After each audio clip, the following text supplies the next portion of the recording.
Assalamualaikum warahmatullahi wabarakatuh dan halo semuanya, perkenalkan nama saya Muhammad Rafli Mulis dengan NPM 094114110118 dari kelas B.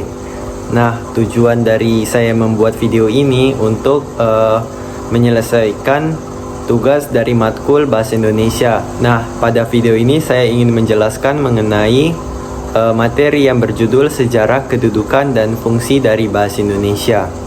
Sebelum kita masuk ke materinya, kita harus mengetahui dulu apa pengertian dari bahasa. Bahasa adalah sistem komunikasi yang digunakan oleh manusia untuk menyampaikan pikiran, perasaan, dan informasi.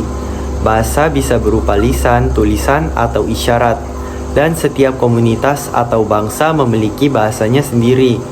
Selain sebagai alat komunikasi, bahasa juga berfungsi sebagai sarana ekspresi budaya dan identitas suatu kelompok. Nah, teman-teman, jika kita sudah mengetahui apa pengertian dari bahasa, kita dapat masuk ke materinya. Di sini saya akan menjelaskan bagaimana awal mula dari bahasa Indonesia. Bahasa Indonesia berasal dari bahasa Melayu yang sejak dahulu sudah digunakan sebagai bahasa pergaulan atau lingua franca di Nusantara. Bahasa Melayu banyak dipakai dalam perdagangan, komunikasi, bahkan dalam naskah-naskah kuno. Yang kedua yaitu pada Sumpah Pemuda 1928.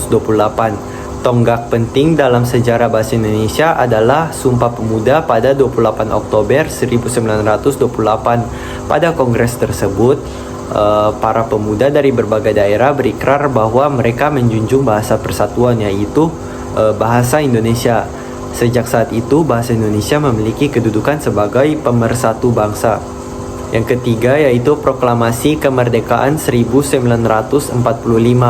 Pada 17 Agustus 1945, teks Proklamasi Kemerdekaan Indonesia dibacakan dalam bahasa Indonesia oleh Soekarno. Ini semakin mengukuhkan posisi bahasa Indonesia sebagai simbol nasionalisme dan kemerdekaan bangsa. Keempat yaitu bahasa negara dalam UUD 1945.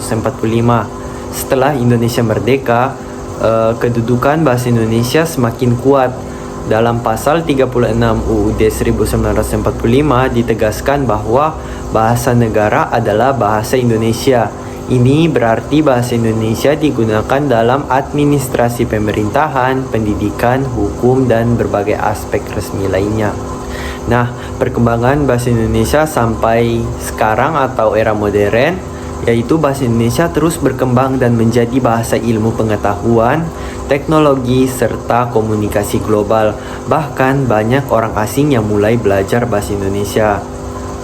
Nah, teman-teman, mungkin itu saja sedikit penjelasan mengenai materi yang berjudul Sejarah Kedudukan dan Fungsi Bahasa Indonesia.